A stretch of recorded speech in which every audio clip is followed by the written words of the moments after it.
श्री राम के अयोध्या के राजा बनने के पश्चात एक दिन अगस्त्य मुनि उनसे मिलने के लिए अयोध्या आए।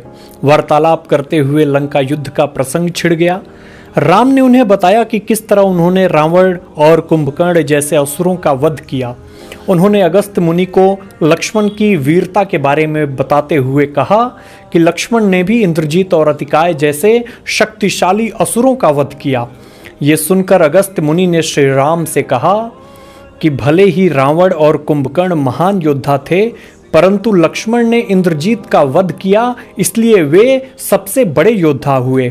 अपने भाई की वीरता की प्रशंसा सुनकर श्री राम अत्यंत प्रसन्न हुए और उत्सुकता से उन्होंने अगस्त्य मुनि से पूछा, इंद्रजीत का वध रावण वध से अधिक कठिन कैसे था? श्री राम की उत्सुकता को शांत करने के लिए अगस्त्य मुनि ने श्री राम को बताया कि इंद्रजीत को वरदान था कि उसका वध वही कर सकता था जो 14 वर्षों तक सोया न हो, जिसने 14 वर्ष किसी स्त्री का मुख न देखा हो और न ही 14 वर्ष भोजन ग्रहण किया हो।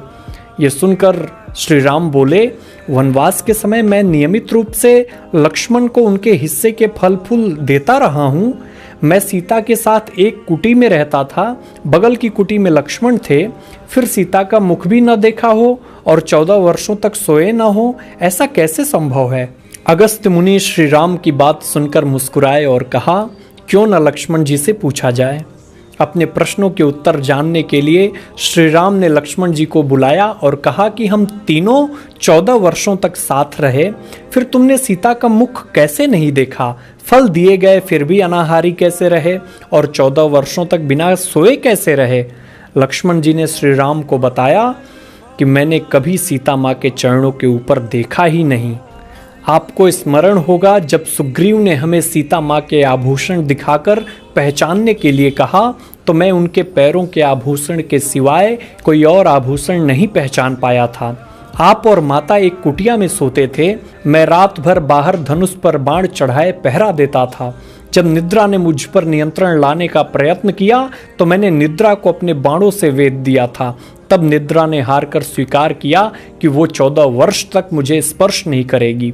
परंतु जब श्री राम का अयोध्या में राज्याभिषेक हो रहा होगा और मैं उनके पीछे सेवक की तरह छत्र लिए खड़ा रहूंगा, तब मुझे आकर घेरेगी।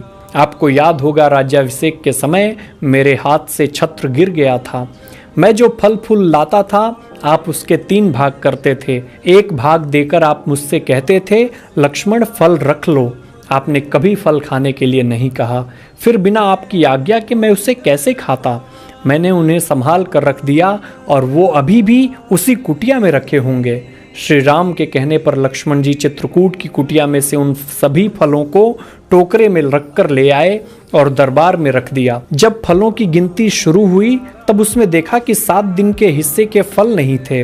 उन 7 दिनों के हिस्से के फलों के बारे में लक्ष्मण जी ने बताया कि उन 7 दिनों में फल आए ही नहीं थे।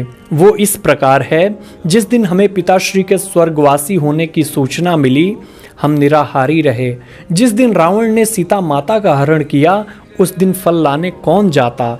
जिस दिन समुद्र की साधना कर आप उससे राह मांग रहे थे, जिस दिन आप इंद्रजीत के नागपाश में बंधकर दिन भर अचेत रहे, जिस दिन इंद्रजीत ने मायावी सीता को क्षति पहुंचाई थी, हम शोक में रहे। जिस दिन रावण ने मुझे शक्ति मारी और जिस दिन आपने रावण वध किया, इन 7 दिनों हमने भोजन नहीं किया। विश्वामित्र मुनि से मैंने एक अतिरिक्त विद्या का ज्ञान लिया था, बिना आहार किए जीने की विद्या। उसके प्रयोग से मैं 14 साल तक अपनी भूख को नियंत्रित कर सका, जिससे इंद्रजीत मारा गया। भगवान श्री राम ने लक्ष्मण की तपस्या के बारे में सुनकर उन्हें हृदय से लगा लिया। जय श्री राम।